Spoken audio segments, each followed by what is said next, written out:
Cornelius Hickey is many things in The Terror: a liar, a manipulator, a mutineer, but throughout the series it is very elusive as to what exactly was Cornelius Hickey's grand plan. And in today's episode, I will at least try to answer the question of what that plan was. Now, this is in no way the actual story of the real Cornelius Hickey, who was lost in the actual 1845 expedition. This is solely about the show version of Mr. Hickey, played by Adam Nikitas, who is a great actor. So don't take this as a historically accurate version of the Franklin expedition or the real Cornelius Hickey. Now, with all that said, let me, Maritime Raj, explain the entire plan of Cornelius Hickey in The Terror. First things first, Cornelius Hickey is not this guy's real name. Let's just say that the real Cornelius Hickey did not have a pleasant time after meeting this guy in a tavern, and later this guy decided to steal his identity. The actual identity of this guy is unknown other from the initials EC. Now, I don't want to go through the hassle of calling this guy EC for the entire video, so I think we should at least try to figure out what this guy's name may have been. Ebenezer, Edward, and Elias were common names that started with E. Now, I personally think that it is likely that Edward is his real name because the name was in the top 10s in names starting with E in this era. As for the last name, I decided to choose Carter because it was a common last name ending in C, and I really don't have anything else to go on. But remember, this is all speculation because the only one who knows what the actual name is Adam Nikitas. So I think our possible name could be Edward Carter. Any other names could work, and if you think the name is different, leave a comment down below. So for the rest of the video, I will refer to this imposter as Edward Carter, or Edward. After that hassle of trying to figure out the imposter's name, I think it is time to talk about Edward's first plan. It seems pretty clear that Edward is some sort of criminal. I mean, throughout the show, you can see that Edward isn't really held back by morals.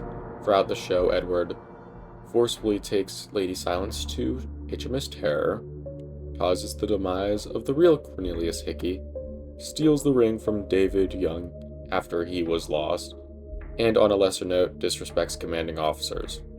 Now, I'm just mentioning the stuff done in the earlier episodes, as some of the other stuff may have been influenced by the worsening situation of the expedition and his growing hatred of the officers.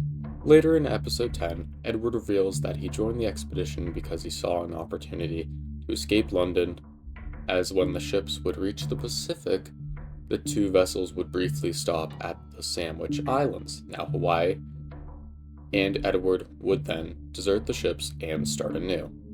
After all those years in the Arctic, Edward would then decide to stage a mutiny, mainly because of the note he found that Crozier was going to leave Sir John's expedition to go get help, before the events during the episode The Ladder happened. Edward would then take this as a sign that Crozier was just going to leave the men and escape the Arctic, leaving the expedition to fend for themselves. Edward would then try to slowly gather the men towards his side so he could at least save himself from this doomed expedition.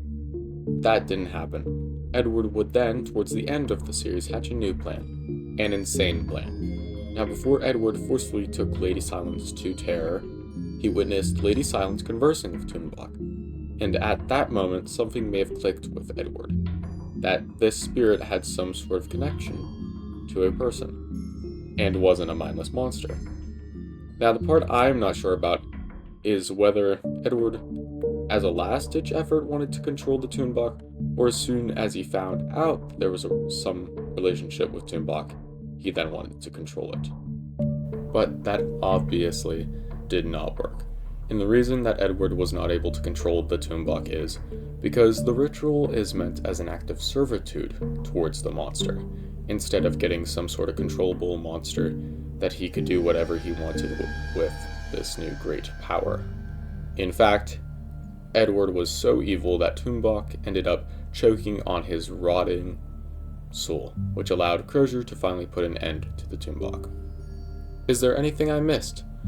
Is there anything you think I got wrong? I know this video is pretty short and I'm sorry about that, but if you liked the video, please sub to the channel. I'm probably going to start working on another video relating to the Franklin expedition or the Terror soon, but until that happens, I hope you have a great day, and until next time, have a good one.